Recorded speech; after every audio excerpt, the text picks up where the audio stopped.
Good morning. Exam में आने वाले दिक्कतों में से एक उत्तर पूर्वी राज्य और उनकी राजधानी को याद करने में होती है और कई बार याद होने के बावजूद भी कन्फ्यूज़न क्रिएट करती है, जिसकी वजह से एग्ज़ाम में गलतियाँ हो जाती हैं।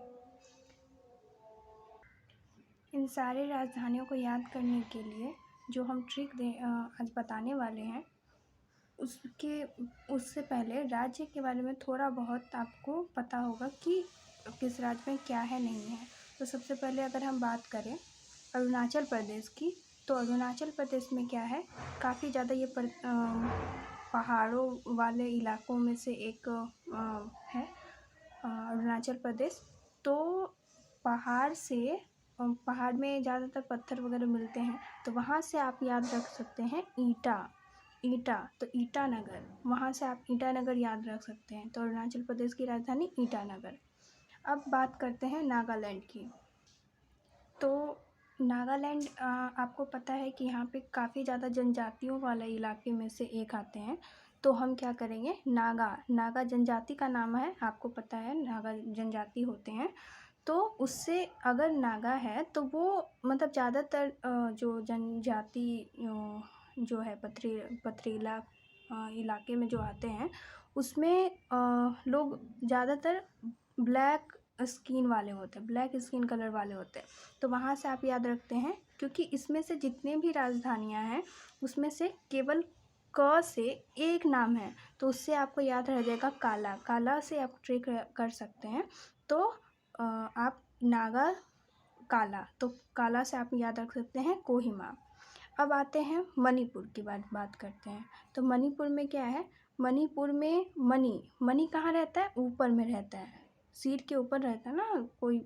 तो आप इम्फाल में बस एक ऐसा इसमें से राजधानी है जिसमें कि ऊपर में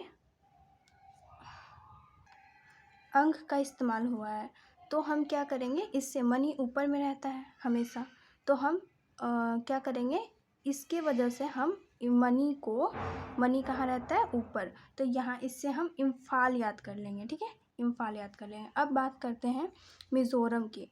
तो मिज़ोरम में क्या है कि रम जो होता है एक पेय पदार्थ होता है, आप लोग को पता होगा रम। तो वो क्या, रम से आप याद है, अब जब कोई नशीला पेय पदार्थ अगर वो कंज्यूम करता है तो क्या होता है, उसका आई लाल हो जाता है, आइस बहुत ज़्यादा लाल हो जाता है ना, तो आई क्या होता है, लाल हो जाता है। तो उससे आपको याद रखना है आइज़ॉल याद रखना है। ठीक है, अब बात करते हैं त्रिपुरा का क्या करेंगे। अब त्रिपुरा की देखते हैं। तो त्रिपुरा में क्या है कि थ्री मतलब 3 आई ऐसे करके कुछ आप दिमाग में रख लीजिए। और इधर अगर तल्ला मतलब अल्लाह को याद कर लीजिए। तो इससे क्या हो जाएगा आपको कि एक तरफ अगर हिंदू के देवताओं की बात करते हैं, तो दूसरी तरफ क्या होता है, मुस्लिम के देवताओं की बात कर लेते हैं। तो यहाँ पे हो जाएगा त्रिपुरा का अगरतला। ठीक है, अब मेघालय में आपको पता है कि काफ़ी ज़्यादा वर्षाएँ होती हैं। तो क्या होती हैं, उस समय काफ़ी ज़्यादा लोगों को क्या होता है, चाय पीने का मन करता है। तो चाय टेस्टी कैसे बनते हैं, लौंग से। तो आप यहाँ से इस ट्रिक से ये याद रख सकते हैं, मेघालय का शिलोंग। ठीक है, अब बात करते हैं असम की। तो असम का याद करते हैं। असम आपको पता होगा कि वहाँ पे काफ़ी ज़्यादा वहाँ पे जंगलें होती हैं। तो जंगल में हम क्या करते हैं, बहुत ज़्यादा चारों दिशाओं में क्या होता है, दिशा, यहाँ पे दी से याद रख लीजिएगा, दिशा याद रखिएगा। असम में काफ़ी क्या होता है, जंगल होता है। तो वहाँ पे चारों दिशा में जंगल ही पाया जाता है। तो आप यहाँ से ऐसे याद रख सकते हैं, असम का दिसपुर। ठीक है, अब एक बार रिपीट कर देते हैं। अरुणाचल प्रदेश काफ़ी पथरीला इलाका है, जिसके वजह से इसको याद करने के लिए हम ईटा, मतलब क्योंकि पथरीला इलाका है तो ज़्यादातर ईंटें वगैरह होते हैं, तो वहाँ से ईटानगर याद रखना है। नागालैंड में नागा प्रजाति होता है, जो कि काफ़ी ज़्यादातर लोग काले होते हैं।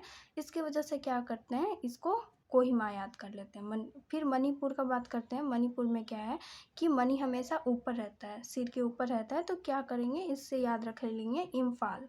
मिज़ोरम, मिज़ोरम का रम, जब कोई रम पीता है तो क्या होता है, मिज़ोरम एक ही लास्ट में कि एक मौ में एक रम है, तो लास्ट में हम क्या करेंगे, आइज़ोल, आइज़ोल, क्योंकि रम पीने से आँख लाल हो जाती है।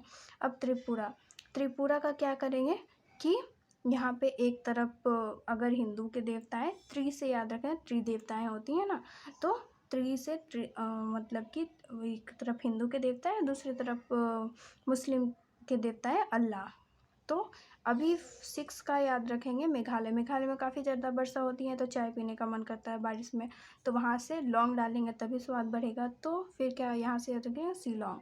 असम, असम में काफ़ी ज़्यादा जंगल होते हैं, तो चारों दिशाएं में मतलब वहाँ से काफ़ी ज़्यादा नदी भी गुजरती है, आपको पता होगा ब्रह्मपुत्र नदी वहीं से गुजरती है। तो काफ़ी ज़्यादा क्या होती है वहाँ पे, उसके वजह से पेड़ पौधे जंगलें पाई जाती है, तो चारों दिशा में क्या होता है, जंगल ही जंगल होता है। तो इस तरह से आप याद कर सकते हैं। Thank you.